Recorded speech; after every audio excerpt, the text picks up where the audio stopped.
All right. First rule of this channel, we not talk about this channel. Second rule of this channel, this is not legal advice. So this is going to be chasing the dragon for week 13 of fantasy football. This is going to be the reactive waiver wire show for the week. I just got done with all my notes. This would be somewhat of a Chargers starting running back week when it comes to chasing the dragon. Right now, I'm going to go with Will Levis, and that's primarily because I had this set up beforehand to go with Will Levis. I'll start off talking about the defenses to get into this with the Thanksgiving week coming up right now. You're looking at 3 games on Thursday, 1 game on Friday, and then the rest of the slate for the week. There's no buys this week, and I bring this up because, again, like the variable of your Thursday night and Friday with the one Friday night game, these 4 games that are be going on, like in general, if you can avoid some of these games, it's probably for the best because, again, it's just a variable that you can't really predict on the short week. And the holidays are gonna be going on, like trying to guess on that. So I bring this up and I gotta pull my notes up here real quick. Week 13 defenses, primarily you're looking at the Chiefs right now, and they're gonna be going up on that Friday night game against the Raiders. Gardner Minshew's done for the year. It does look like Aiden O'Connell is going to be activated off of the IR. That's probably going to be the quarterback, and Chiefs are one of the better defenses. They shouldn't be available, but if they are, that's kind of the point of chasing the dragon, going after some of those defenses that are going to be out there. The Texans are going to be playing the Jaguars. It does look like Trevor Lawrence is going to be back, but again, like this should be another one that probably should not be available in most of your competitive leagues with the Texans, but if they are, I'd be spending on them. Rams and Saints, even though the Saints are coming out of the bye week, I just don't know if they're going to have anybody to throw the football to.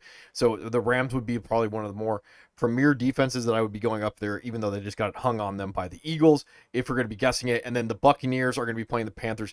A little bit of a caveat to this, Bryce Young did look better, and the Buccaneers shouldn't be available. But those would be the main defenses to be spending on if you're getting ready for what's coming up this week. The rest of them, like they're either not going to be available or they're not the greatest matchups. You could also look at the Giants and the Cowboys this week. I don't know how much I would necessarily want to be predicting who to be going up against this week, as bad as the Cowboys have looked. And then the Giants, maybe it's going to be Tommy DeVito, maybe it's not going to be Tommy DeVito, if you're wondering about that going on. So I did talk about Will Levis as being like probably the number one waiver wire ad before the Monday night game, and that's because primarily this batch game, he's looked better.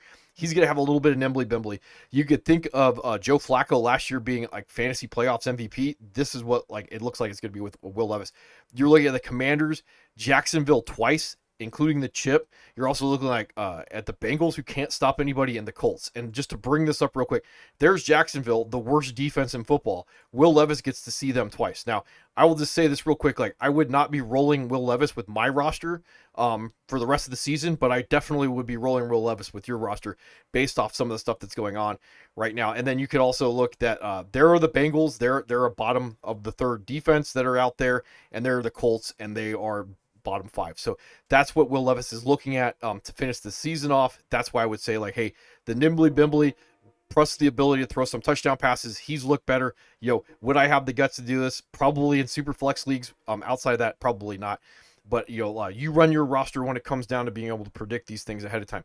Moving on to the running back situation. So J.K. Dobbins, and I just looked this up before I went live. He goes down with a knee. I don't have anything on this at this point. Nothing on Twitter other than like he got knocked out. He was ruled out. That means that we could talk about the running backs that are going to be available. Like probably everybody's going to be going after Gus Bus. Everybody else is going to be going after Kimani Vidal. It doesn't really matter. I imagine that like your league winner is probably going to be Kimani Vidal. That also means he's going to be Dylan Lave and gives you 0. When it comes to your 40-degree day, it's probably going to be Gus Bus. You pick the two of them. From a strategy standpoint, I'd be going after the cheaper guy, or the guy that I can get if I would put my waiver bid on both these guys, something along those lines. And again, like Vidal is going to have the receiving upside that probably Gus Bus doesn't have, but neither of these are going to be like athletic dynamos when it comes down to it. Now, other things are out there. Amir Abdullah probably shouldn't be available right now in any leagues. I don't know how competitive your league is. I put my money on Dylan Labe. He burned me. Sincere McCormick actually got the work that I thought at the very least would be the floor for Dylan Labe. Amir Abdullah, he, again, 90% snaps. He does score a receiving touchdown, 6 for 5 for 37. He's 31. He's a special teams ace. He's a pass blocker. That's what he does. I don't know how much I would necessarily want to be chasing him going into that Chiefs game with like, another backup quarterback for the Raiders this year. And the other thing to be looking at when it comes to Amir Abdullah is you're guessing that you're going to get like Zamir White and or Alexander Madison out for another week in order to get this. Jeremy McNichols, right now, this would probably be the better guy to be going after. This is going to be based off of Eckler and B-Rob being out with that ankle and the concussion I think the two guys have right now. So being a little bit proactive. Some of this is guessing ahead of time, like, do you need to be blocking anybody? How desperate you're going to be for those guys? Like, are you looking at like league winners? Or are you looking at like 1 week rentals? What's a win worth? Those type of things when you're looking at these guys right now. Like the main one, based off of the news, what we have right now, Vidal would be the league winner if I would be the most aggressive on anybody projecting that forward versus 40-degree days. And then the other thing, and I'll move on to the wide receivers. There's a healthy group of like wide receiver threes, I think, this week. Devon Vele, he did have like 80 air yards this week on that 65% snap. So like that's a little bit different than the check down monster work that he was getting like week 1. So maybe in that like wide receiver 3 dart throw range, I'm probably not as interested in him outside of like deep leagues. And since there's no bye weeks, I wouldn't be rolling these guys out. Elijah Moore would jump up further into my like would I roll him out or not list, and this is going to be based off the fact that Cedric Tillman is dealing with a concussion. And the one thing is like this batch of games is going to be on Thursday and Friday night. Like if I have to choose between like rolling guys out or waiting, some of these teams I can wait on. And right now, like you're probably going to be able to wait and see if Cedric Tillman or something like that is going to be available because they play on Monday night, versus like having to make that decision on like a Cedric Tillman or Elijah Moore, because you're not going to have the time because some of these other guys may play earlier in the week, and I'll bring that up in a second. Adonai Mitchell, he's going to pop up right now. Josh Downs does look like he's not going to play this week. That's what it said, and I can bring up this one right here so you can see that I'm not making this up when I was doing after waivers. Long shot to play the Sunday versus the Patriots. So now we can start talking about like Adonai Mitchell like slotting right into this role, like where he did week 10, 94% snaps. They're still trying to get him the football, like even though this week like 22% snaps, they're still trying to get him the football when he's on the field. So I could definitely either see him being the slot guy, which is going to give him closer to a 40-degree day, or being more of the big play guy, which is going to give you your spike week. Like this would be the guy, like, if you want the ability to win a week out of the wide receivers right now, it would probably be him.